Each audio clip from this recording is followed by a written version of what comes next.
ज्ञानेश्वरी अध्याय 3 ओवी 201 ते 276.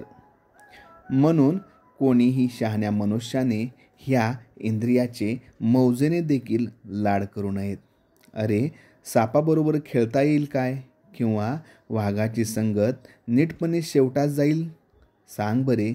हलाहल विष प्याले तर ते पचेल काय?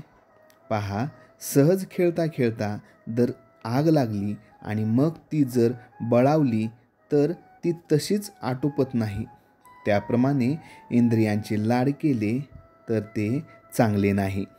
अर्जुना, सहज विचार करून पाहिले तर परतंत्र शरीराकरिता नाना प्रकारचे व्यवस्थित भोग का मिळवावेत?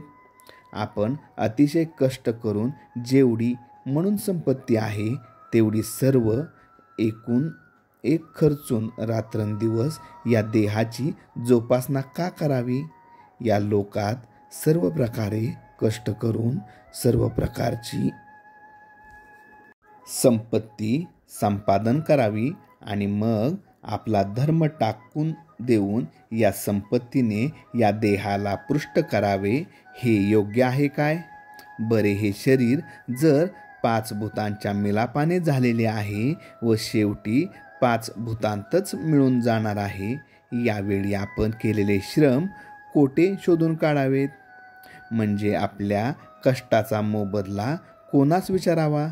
म्हणून केवळ देहाचे पोषण करणे हा उघड घात आहे. याकरिता तू देहपोषणाकडे लक्ष देऊ नकोस. एरवी इंद्रियांना पाहिजे त्याप्रमाणे विषय देत गेले तर मनाला संतोष प्राप्त होईल, हे खरे.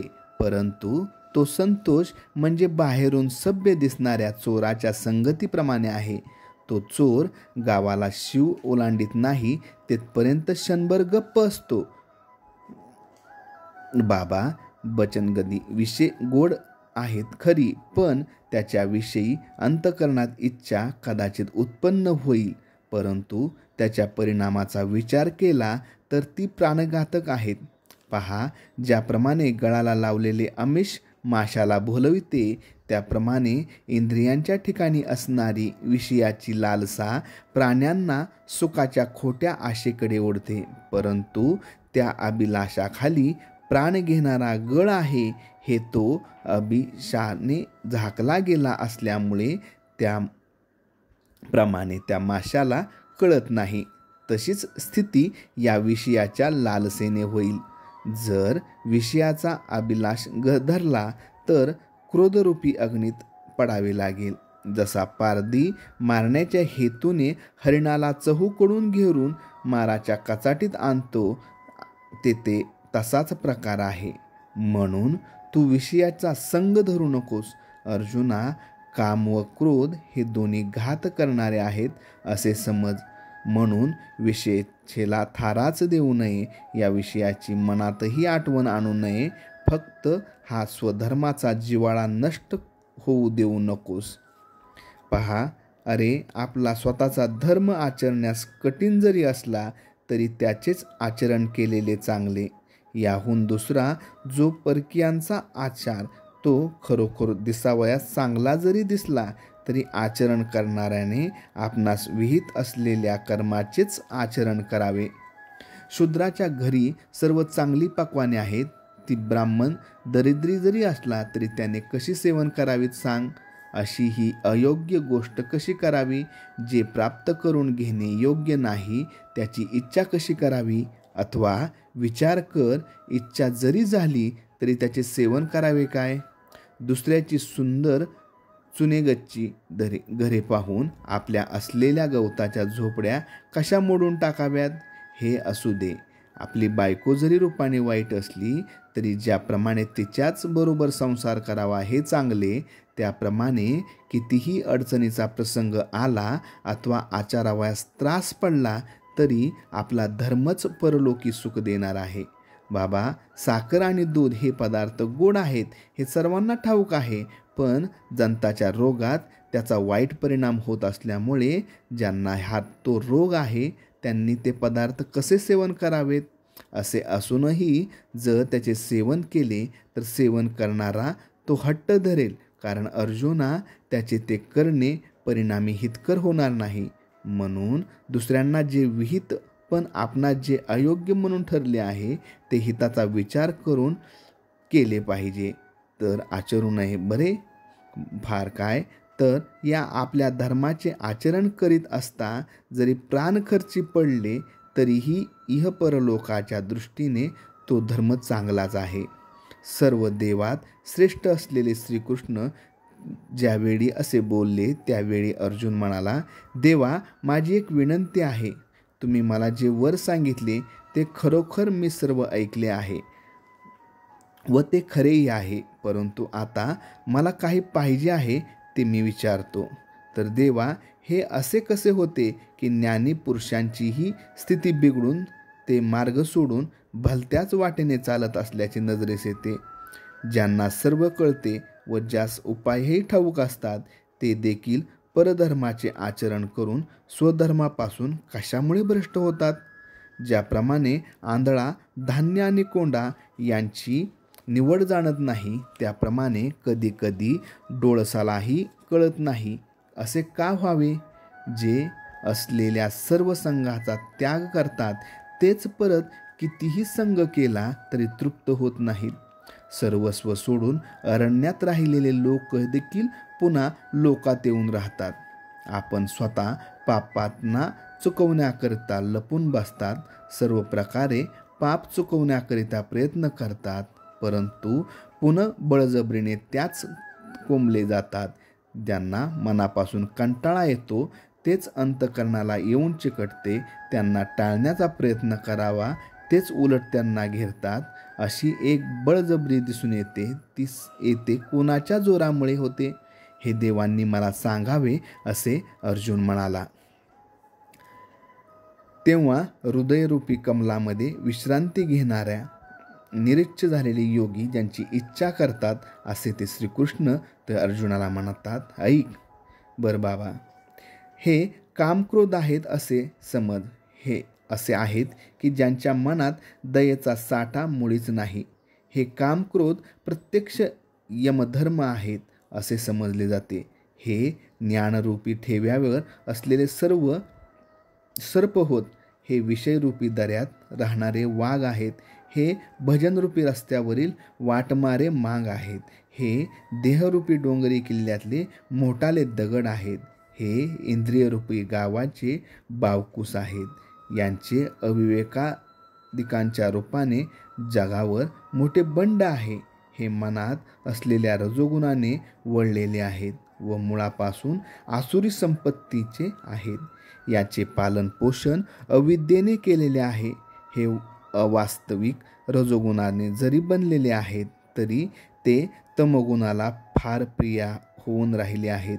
त्या तमोगुणाने प्रमाद व मोहरूपी आपली गादी यांना बहाल केली आहे.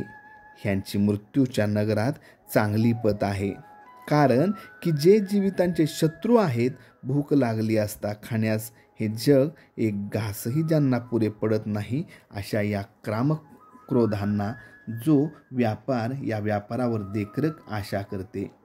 लीलेने मुठीत धरली तर 14ही भुवने जिला अपुरी आहेत अशी ती भ्रांती, ती या आशेची नव्या नवसाची धाकटी आणि लाडाची बहीण आहे, जी खेळत असता त्रैलोक्य रूप सहज खाऊन टाकते.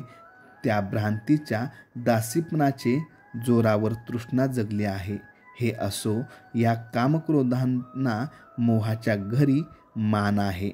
आपल्या करामतीने जो सर्व जगाला नाचवितो तो अहंकार या कामक्रोधांपाशी देवघेव करतो. ज्याने पोटी असलेल्या सत्याचा मालमसाला काढून त्याऐवजी अकृत्याचा पेढा भरला असा तो दंभ तो या कामक्रोधांनी जगात पुढे आणला. या कामक्रोधांनी पतिव्रता जी शांती तिला वस्त्रहीन केले व वस्त्रालंकारांनी मायारूप मागीन सजवली व मग अशा सजविलेल्या मायेकडून साधूंचे समुदाय या कामक्रोधांनी भ्रष्ट करविले. ज्यांनी विचारांचा आश्रय नाहीसा केला, वैराग्याची कातडी काढली व निग्रहाची जिवंतपणीच मार मुरगळून टाकली, त्या संतोषरूपी वन ताडून टाकले व धैर्यरूपी किल्ले पाडले व आनंदरूपी लहान रोपटे उपटून टाकले, त्यांनी बोधरूपी रोपे उपटली आणि सुखाची भाषा पुसून टाकली, यांनी हृदयात विविध तापांचे निखार पसरले, हे शरीराबरोबर उत्पन्न झाले आहेत व अंतःकरणात सारे चिकटून राहिले आहेत, परंतु ढुंडाळले तरी ब्रह्मादी देवांच्या हाती लागत नाहीत. हे काम क्रोध जीवात्म्याजवळ असतात व वृत्ती ज्ञानाच्या पंगतीला राहतात, म्हणून हे हल्ला करावयास उसळले म्हणजे आटोपत नाहीत. हे पाण्या वाचून बुडवितात, अग्नी वाचून जाळतात आणि प्राण्यांना गुपचूप घेरतात. हे शस्त्रा वाचून ठार करतात, दोरा वाचून बांधतात, ज्ञानांना तर प्रतिज्ञापूर्वक ठार करतात. हे चिखला वाचून रोवतात व जाळ्या वाचून अडवितात. हे फार आत असल्यामुळे कोणालाही आटोक्यात आणता येत नाहीत. जसे चंदनाचा मुळीला सापवेडे घालून बसतात किंवा पोटात असणाऱ्या गर्भाला वेष्टनाची गवसणी असते, अथवा प्रकाशा वाचून सूर्य, धुरा वाचून अग्नी किंवा मळाशिवाय आरसा कधीच नसतो, तसे या कामक्रोधाशिवाय एकटे असलेले ज्ञान आमच्या नजरेला आले नाही. ज्याप्रमाणे बी कोंड्या सकट उत्पन्न होते, तसे ज्ञान स्वभावत जरी निर्लेप आहे, परंतु ते या कामक्रोधाकडून पूर्ण आच्छादिलेले असते, म्हणून ते प्राप्त होण्याला कठीण होऊन राहिले आहे.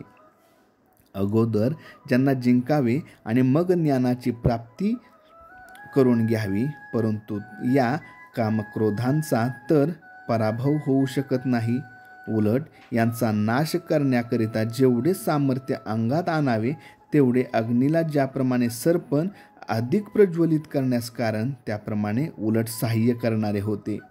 अशा रीतीने जे जे उपाय योजावेत ते सर्व या कामक्रोधांना सहाय्य करतात, म्हणून या जगात हेच हठयोग्याला जिंकतात. असे हे कामक्रोध जिंकण्याला कठीण म्हटले तरी त्यास जिंकण्याला एकमात्र चांगला उपाय आहे. तो जर तुझ्याकडून होईल तर पहा, तुला सांगतो. तर याचे पहिले आश्रयस्थान इंद्रिये आहेत आणि तेथूनच कर्माची प्रवृत्ती होते. तेव्हा अगोदर त्या इंद्रियांना आधी पूर्णपणे ठेचून टाक किंवा नाश कर, मग मनाने धावणे थांबेल आणि बुद्धी मोकळी होईल. एवढे झाले म्हणजे या दृष्टांना आश्रय नाहीसा होईल. हे कामक्रोध अंतःकरणातून पार गेले की ते निसंशय नाहीसे झाले असे समज. ज्याप्रमाणे सूर्यकिरणाशिवाय मृगजळ राहत नाही, तसे कामक्रोध जर निशेष गेले तर ब्रह्मप्राप्ती स्वरूप स्वराज्य मिळाले असे समज. मग तो पुरुष आपणच आपले सुख उपभोगितो.